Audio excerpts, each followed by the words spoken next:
Il est là, vous le reconnaissez, Anthony Gauthier avec nous comme promis. Bonsoir monsieur le directeur technique de l'arbitrage. Bonsoir Thibaut. Bonsoir, merci d'être avec nous quelques minutes. Je l'ai dit en prenant l'antenne, monsieur Millot est équipé d'un micro ce soir. Ce n'est pas encore diffusé en direct, ce sera dans un deuxième temps pendant le week-end. Mais on va y arriver à la sonorisation en direct des arbitres. Écoutez, c'est tout l'espoir que nous plaçons aujourd'hui sur ce dispositif. En tout cas, la Fédération française de football est prête à avancer sur ce sujet. C'est d'ailleurs la raison pour laquelle la Fédé a sollicité dès le 19 janvier l'IFAB pour dire officiellement, voilà, nous sommes prêts à expérimenter la sonorisation en direct et en continu des arbitres. La France est prête, la France le souhaite. Il faut donc maintenant l'accord de l'instance internationale, l'IFAB. Vous y croyez pour la saison prochaine, par exemple, en Ligue 1 ? Écoutez, aujourd'hui, la France a fait tout ce qu'elle pouvait pour avancer sur ce sujet. Maintenant, comme vous venez de le signaler, la décision n'incombe plus désormais à la France, elle incombe uniquement à l'IFAB. Donc j'espère que l'IFAB voudra avancer à la vitesse que la France souhaite, mais vous comprendrez bien qu'aujourd'hui je ne peux pas me positionner sur ce sujet, même si j'espère qu'on pourra mettre en place cette sonorisation très rapidement.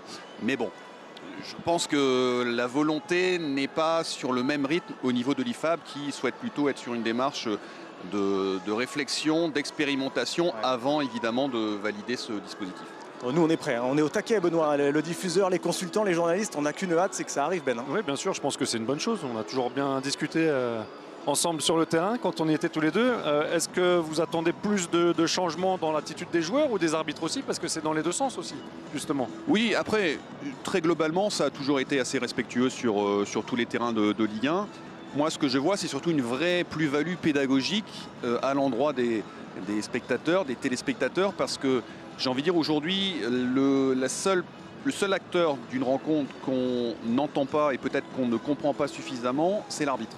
Et moi, je suis convaincu qu'en ouvrant les micros, eh bien, on permettra de voir une femme et un homme derrière juste une fonction d'arbitre et de comprendre comment telle décision a pu être prise en fonction de tels critères. Justement, Edouard va vous parler aussi dans un instant. On va rediffuser ce qu'on avait déjà fait il y a quelques mois, un document sur écoute. C'était à l'époque M. Pignard lors d'un Paris Saint-Germain-Brest. Petit extrait de ce que ça donne, donc un micro sur un arbitre. Ouais. Ça veut dire qu'il peut le découper. Alors s'il prend pour une faute grossière, c'est rouge, il est gardé. Non, c'était un anéantissement pour moi. Dernier défenseur. Ouais, pour moi c'était suffisant. Ouais, bah c'est pour ça, c'est le protocole, monsieur. C'est les petites fautes. Moi je veux bien que vous les sifflez pour moi. Ouais. Moi je dois les petites poussettes comme ça. Ouais. Moi je veux bien. Pour moi j'essaie de cohérent, mais je vais faire attention. Moi sur Slimani devant, il y a 2-3, c'est un peu limite. Mais le seul problème, c'est un peu limite. sur Slimani, il y a clairement faute à chaque fois. Ouais. Clairement. Sauf que le seul truc, c'est que Slimani, avant, monsieur Slimani, il est comme ça sur le joueur. C'est tout simplement pour ça. Et je le dis clairement à chaque fois dans les raids, je dis il y a clairement faute sur lui, sauf que c'est lui en premier qui fait la première faute. C'est pour ça que je comprends que c'est frustrant pour lui, il n'a pas compris. Mais c'est votre rôle de lui expliquer. Parlez-lui, parce qu'après lui, il va monter en pression. Ok, ouais, j'ai vu qu'il monte en pression. Voilà, et il va venir et vous allez mettre un carton. Sauf que, exactement, vous avez tout compris. De la pédagogie, de la transparence pour que les joueurs comprennent, mais pour que tout le monde comprenne, les téléspectateurs aussi. Mais moi j'adore. Et qu'est-ce que l'IFAB pourrait trouver à redire à ça? L'IFAB veut avancer sur les sujets à son rythme, avec une première phase au cours de laquelle elle met des experts sur la question. Après, elle veut expérimenter sur ses compétitions le dispositif et avant, éventuellement, de le valider pour toutes les fédérations. Vous l'avez vu peut-être il y a quelques semaines, l'IFAB a lancé une expérimentation qui consiste à autoriser les arbitres, lors d'un visionnage en bord de terrain qui demande un recours à l'assistance vidéo, de communiquer dans le stade et au niveau de la retransmission télévisuelle l'explication de sa décision. Mais ça n'est valable que sur les compétitions de la FIFA pendant les 12 prochains mois. Moi j'ai envie de dire, nous aussi nous sommes prêts, c'est d'ailleurs ce qu'on a signifié à l'IFAB pour nous positionner là-dessus.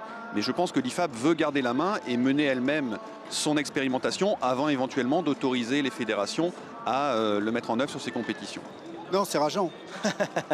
Oui, après, voilà, je pense qu'il faut être patient, mais en tout cas c'était important aussi que nous puissions dire en France, nous sommes prêts. Oui, parce que Arnaud Pouille, le directeur général du RC Lens, qui nous regarde sûrement ce soir, le disait il y a quelques semaines, hein, si on veut frapper fort, il faut que ce soit le cas dès la première journée de la saison prochaine, dans quelques mois donc. Mais vous nous dites qu'on n'est pas seul décisionnaire dans cette affaire-là. Bien sûr, nous ne sommes plus du tout décisionnaires. Bon. Autre axe lié à votre nomination, on l'espère en tout cas Anthony, la communication des arbitres.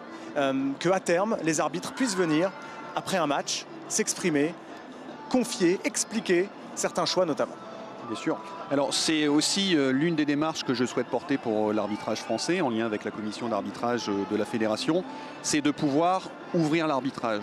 Aujourd'hui il y a une profonde, j'ai envie de dire, incompréhension parce que l'arbitre c'est le seul acteur, comme je le disais tout à l'heure, qui ne s'exprime pas.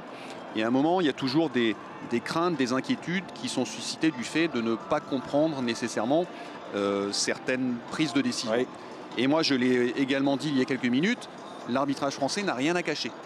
Et j'ai envie de dire que sur cette démarche d'ouverture, de discussion, d'échange, eh bien, moi je suis convaincu que ça permettra de faire avancer l'arbitrage français en particulier et le football français en général. Par exemple, j'improvise, hein, mais est-ce que M. Millot pourrait venir nous voir ce soir par exemple?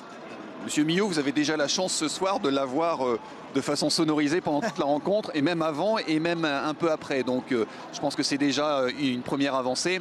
Ensuite, il s'agit de ne pas faire n'importe quoi non plus sur l'exposition médiatique des arbitres, parce que je sais que vous êtes très attentif aux prestations des arbitres, mais souvent c'est quand il y a une discussion qui est sujette à discussion, à pouvoir polémique, qu'on s'intéresse à l'arbitrage. Moi j'ai envie de dire qu'il faut aussi parler positivement de l'arbitrage, parce que beaucoup de nos rencontres se déroulent de façon très performante.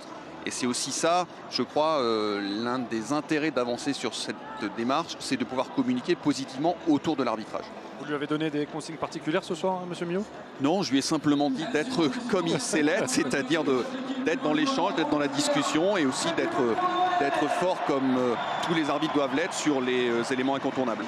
Bon, j'abandonne pas, j'espère peut-être qu'il viendra quand même, on verra bien.